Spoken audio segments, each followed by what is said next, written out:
Hey everyone, it's Genevieve and we're going live on Facebook and YouTube. Today I have April with me. She is one of the members in Uplevel Pro, if I could talk, the private premium membership, whole fitness membership. And she's here to talk to you about some pretty cool results that she has recently achieved through just switching up a few of her nutrition habits, so to speak. And as you can see from the title of this interview, it's how she achieved better sleep, more energy, and rekindling her love for the kitchen. So if any of that resonates, you'll want to stick around and hear what she has to say. A couple housekeeping things before we get started is we are streaming live today using StreamYard. So with StreamYard, you may have to give the platform permission to grant access for us to see who you are. So it's a privacy setting. So all you have to do is just click the description if you're on Facebook. In the post description, there will be a link just to grant StreamYard permission to show us your avatar. So if you drop any comments, then we'll be able to see who you are. Otherwise, it'll just show to us as Facebook user and we'll have no idea. So thanks for doing that. Post comments. We're keeping an eye on comments in the stream. If we don't get to them right away, then I'll definitely be heading back in after the stream and answering any questions as well. I think that's all of the housekeeping things. So stick around until the end because I want to share with you a way that you can also tweak some of your nutrition habits and get some of these similar outcomes that April has gotten. But let's listen to her story first and we'll just dive on in. So welcome, April. Thank you. Thanks for having me. Yeah, so happy to have you. Introduce yourself. Who are you? What do you do? And let's just start with that. And then how were you feeling before you did some tweaks? And what process did you walk through with that? All right. Hi, I'm April. I am a mom, a business owner, a partner, a stepmom, and all the other things that go along with those, parts of life. So I've been part of Uplevel for I think just about a year now with Genevieve, and wanted to just sort of, with a pandemic, keep committed to my workout regime and yoga practice, but actually stepping up my workout a bit more because I was yoga focused for so long. And so try to partake in as many of the challenges as I can. Now, I like to consider myself a pretty healthy person. But, it's interesting how you realize the things where they need a lot more work when you do, say, a challenge like this or a fitness challenge or whatever. But the nutrition, I didn't think I had it on point, but I really love cooking and I love eating well and I like experimenting and things. And so I kind of thought for me why I decided to do it was I was starting to find myself really stuck in the kitchen. I'm like, gosh, I have a 7-year-old and a 14-year-old stepson, and it's like the 14-year-old's good, but the 7-year-old is rather picky, and it's all about carbs, and so really trying to find that balance of what makes me feel good when I eat, and providing dinners or meals for everybody. So I was just starting to really find a funk or be in a funk with it, and so I thought, well, this might also help me kind of rekindle it, because it was going to be so focused on, on healthy eating. And also I'm an advocate for organization and planning and having processes in place, but I was finding even my meal plans and prepping and stuff was kind of falling by the wayside as well. So I just thought this is going to be a great reboot. So that's what I went in with, my goal for it, but coming out of it, I got that and so much more. I loved it because it forced me to have to stay really diligent about my planning and my prepping. I got to follow new recipes and find new recipes. And obviously within the group, we were sharing and talking about things, looking at other people's meal plans and stuff. So it was really inspirational on that side of it. And on a personal side, it actually, I allowed myself to take some pressure off of my usual everyday things that I think I have to do, which aren't necessarily needle movers in business or in my life. And I kind of said, you know what, this is the priority right now. So I'm going to really dedicate my time and focus to making sure we all have healthy meals. I introduced it to the kids, but just like on, on a more kid-friendly level, I guess you could say. But I wasn't overwhelmed by the trying to keep up to create a dinner, that it was easier for me to execute everything. So so again, out of that, I got that inspiration back. I got that like excitement and love for cooking again back. And then all of the byproducts, I guess you could say, of it is like my sleep changed. The cutting out the wine was honestly a big thing for me. I would have a glass of wine or two almost every night. And it was, I always say that I love having a glass of wine while I'm making dinner, and I do. But I know that that's habitual more than anything. It doesn't make or break my experience of making dinner, because I poured my sparkling water in my wine glass and it was just as lovely. So I really like, that's where I make the correlation of that wine, like that, before, not even before bed, I would maybe not have a glass past, say, 7:30, 8 o'clock, but still it really affected my sleep. So not having that, my sleeps were so much better. Coffee wasn't a big deal for me because I'm not a huge coffee drinker anyways. But just the awareness that I had and brought back to around my food and what I was putting in my body, it changed it all, and it brought my energy levels up, and my awareness. Like I just was like more focused. I wasn't so fog-headed, if that's a word. Yeah, definitely. Brain fog for sure. Yeah. Now, did you associate, say, like you said, your sleep got so much better by cutting out the wine. Did you realize that you had poor sleep patterns? No. No, Interesting. I just thought I was like a restless sleeper. I thought, oh, it's, my Vata energy and my Ayurvedic part of me is that it was like, that just is me. I'm just sort of a restless sleeper. And always like, I wouldn't always go to bed. This also made me start going to bed a lot earlier than, well, not a lot, but I always like to go to bed around 9:30, and I was pushing it to like 10:30 or 11. And I kind of brought that back in with the nutrition challenge, and it just, I was waking up more energized as well. I wasn't lethargic, and didn't matter how much sleep though I got before. I would always feel that sort of tiredness.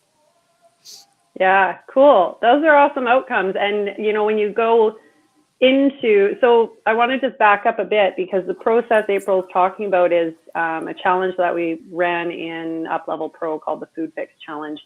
You may have seen it posted or seen some other interviews on this as well.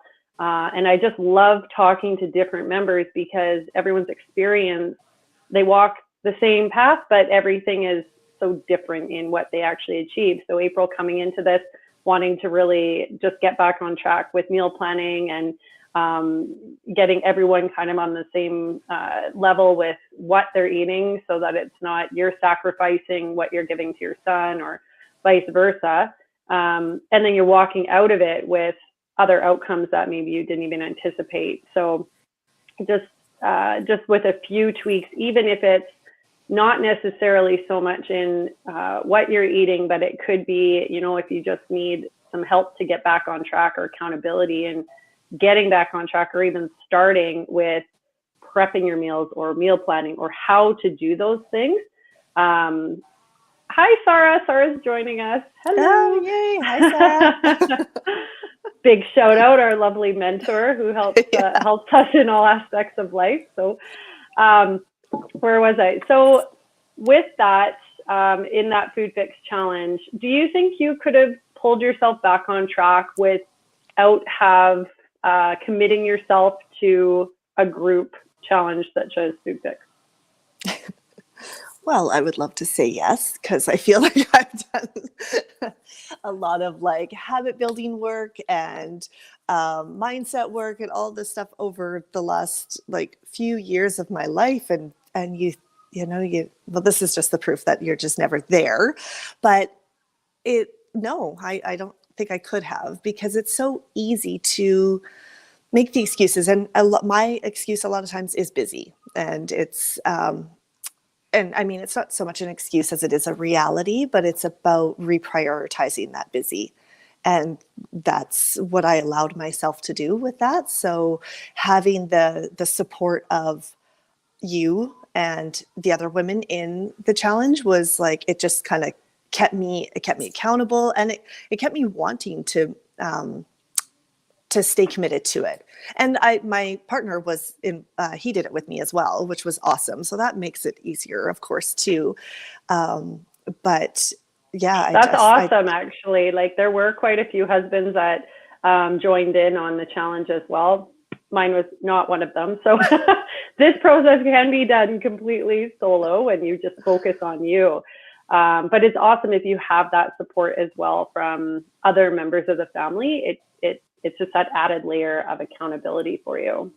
Totally. But it's within the group that like was like the stimulation from it, right? Like he wasn't there meal planning with me, whereas like the photos we would post and the recipes we'd share and stuff like that, that really helped me. And also hearing, like, because there is the times of like the energy drop and stuff like that you'll experience, and to hear that everyone else is going through the same thing. For me, it created far more of a connection with those women than I've had even in like the exercise level of the platform for myself. Nice. Yeah. And knowing that you're not alone in the process, right? Totally. Because as we create change, and any kind of change within the body or in life, it can create a bit of unsettledness or restlessness or turmoil and uncomfortable feelings that come up. And going through the Food Fix challenge definitely will kind of muster up some of that stuff. But with how quickly those symptoms resolve and that uncomfortableness kind of pushes you through to that next level of clarity, whether it's just within what you're eating or nourishing your body with, but also what symptoms kind of fall away on their own, and how much more joy, happiness, and like improved quality of life that comes through with it, such as more energy, better sleep. Like these are things that people pay a lot of money for, right? To try and find fixes for. Totally.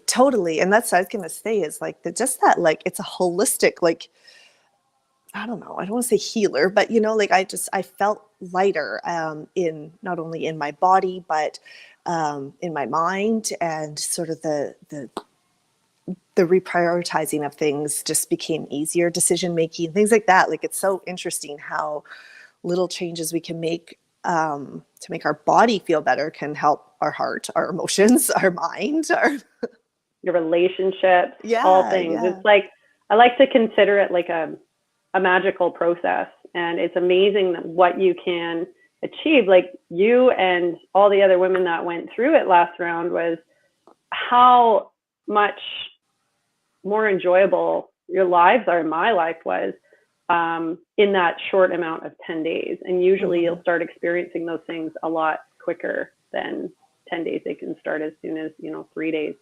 So totally. I have this, I just thought of this, is that I have a mantra that is actually my screen, like my lock screen saver, whatever it's called on my phone. And I took it out of a cookbook that I have, and it says, food is the first step on your spiritual path. And I like read that. Because I love food so much. And so that just talking about the holistic. Isn't it awesome? I was like, that's so I love true. That. It's totally true. Yeah. And that's where, like, going through a process like this, it is so much like you go into it for, I want to improve my sleep. I want to get more energy. I just feel I want to get rid of my bloat, that like those physical things. Yeah. But yes, definitely. There's usually an aha or two little magical unicorns that come out of it that are not expected and very, very welcomed. So one of my favorite things by the end of this process is a lot of people will, they lose that resistance to change. And the fun thing is that at the end of the challenge, it's like, it's not like, okay, I'm done. It's like, I want to keep going. I want to see how much better this can get, because I don't want to let this feeling of feeling amazing, I don't want to let it go. Totally. That's where we had got to, for sure, by like I think even at like day 7, we were, just in such a different state that we were like, let's maintain as much of this as we can. We've definitely introduced in a few things, like a little bit of cheese, a little bit of dairy or something, but not like really haven't introduced too much, and definitely not on the regular. And it's funny because, of course, I thought that would be my big excitement, was to have my wine back in my life. And I realized like how much it is something that, again, is just, it's a social thing, and it's more of a habit than anything. And I don't really miss it. I love, like, I really do appreciate a good glass of wine, but it is not,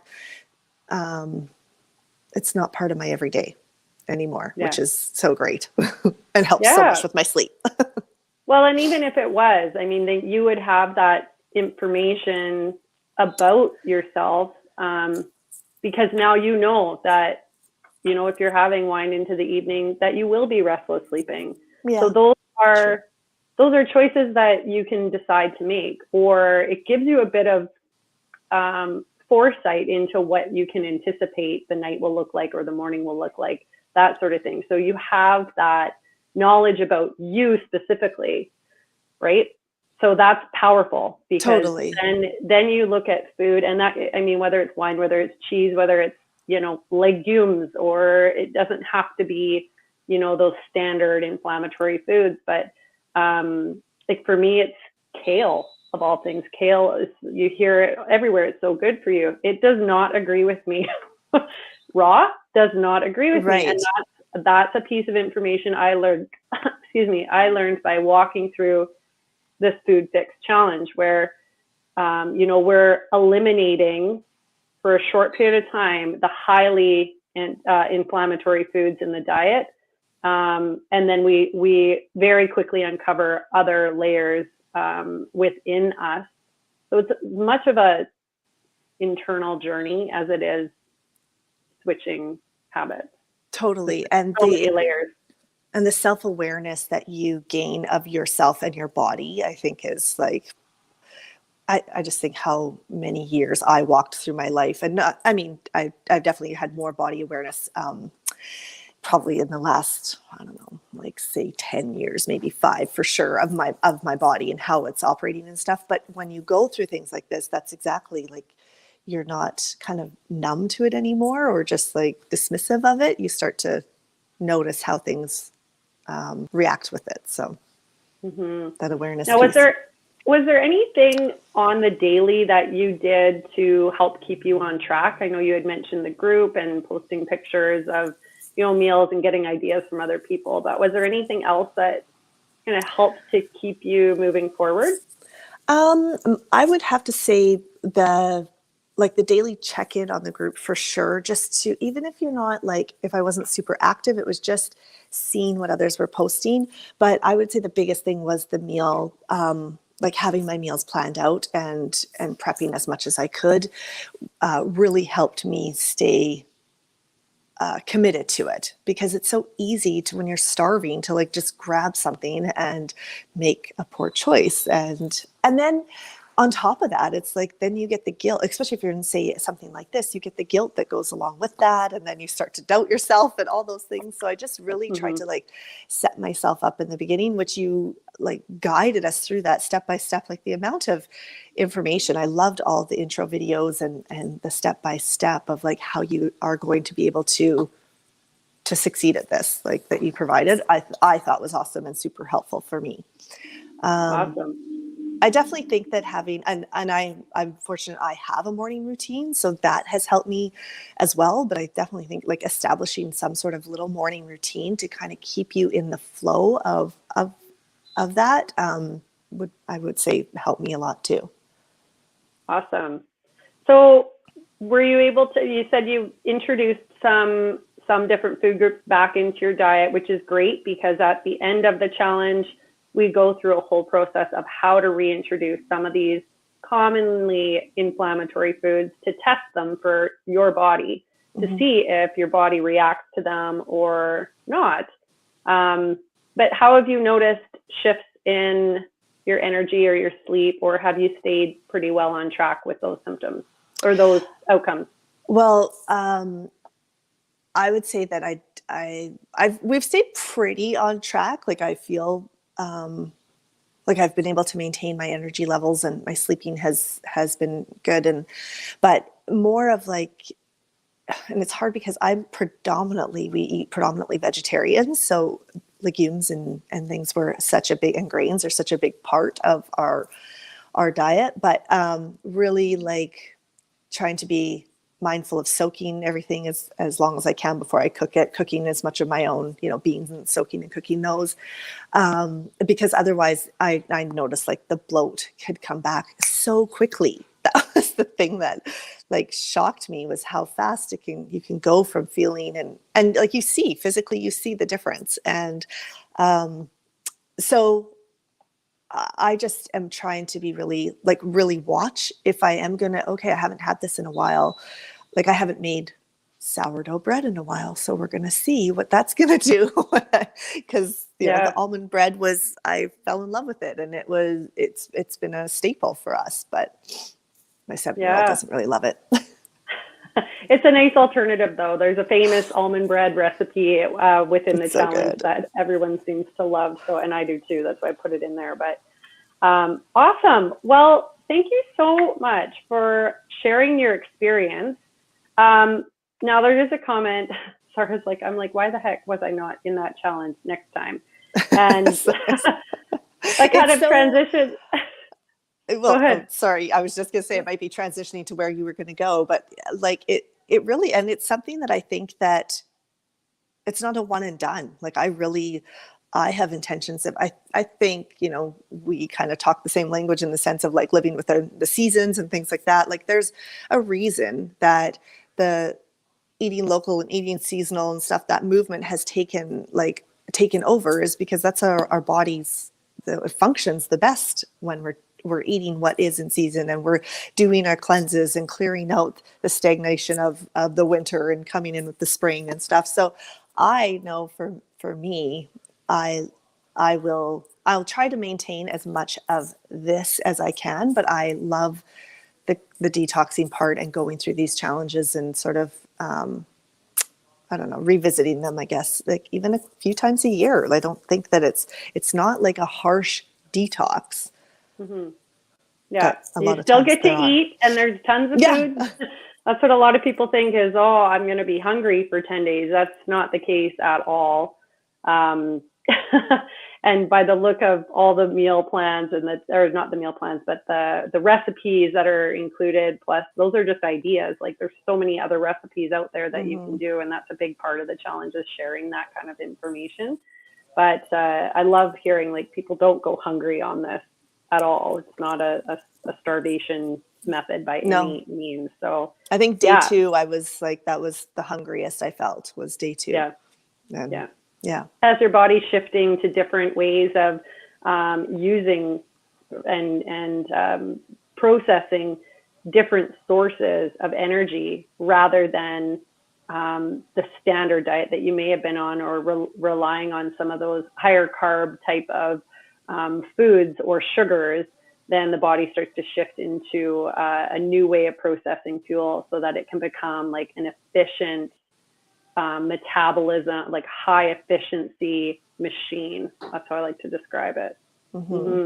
Totally. So if for our viewers out there, if you want to kind of get interested, or if you're wondering, I wonder how this challenge would benefit me, if you're experiencing some of the things that April was, maybe it's, just kind of getting off track with your meal plans or meal prep, brain fog, lack of sleep, low energy levels. Some people experience skin issues like eczema or acne, joint pain, migraines, headaches, bloating, or that stubborn last few pounds that just won't come off.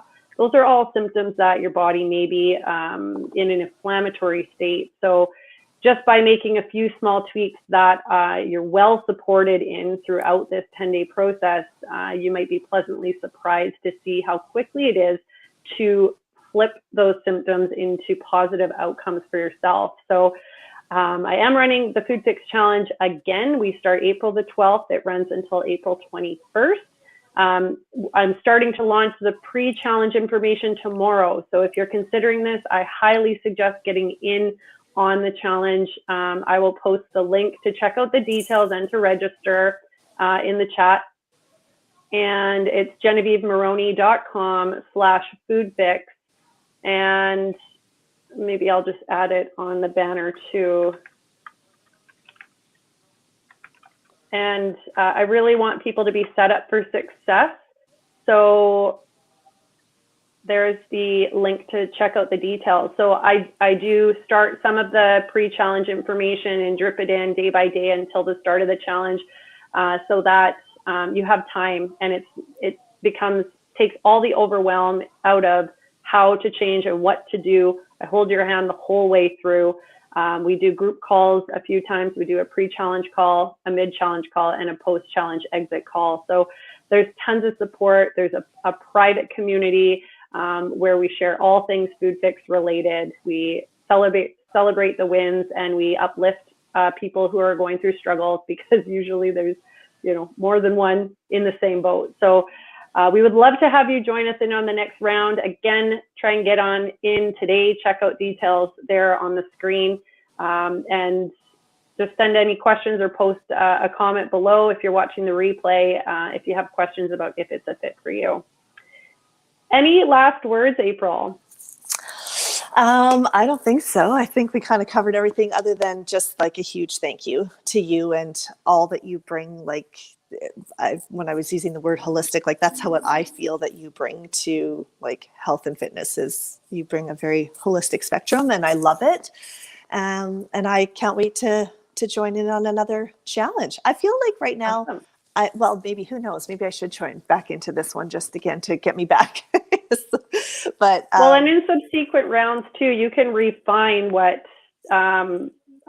you can refine other things. Like maybe you'll be testing other foods this time. Totally. Right? Yeah, that's what I was just thinking, is like maybe I'll kind of go at it with from a different angle now. So yeah, Awesome. no, it's been awesome.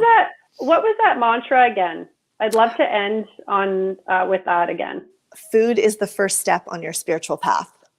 Love it. Yeah. Absolutely love it. I truly believe Awesome. it. Yeah. Yes, totally. All right. Well, thanks again for joining in. And this replay will be available on YouTube and on Facebook. And drop a comment below. Let us know where you're tuning in from if you're watching the replay. And thanks for those who joined us live today. Yeah. Take care, everyone. Take care. Jump on the challenge. Bye. Yeah, bye.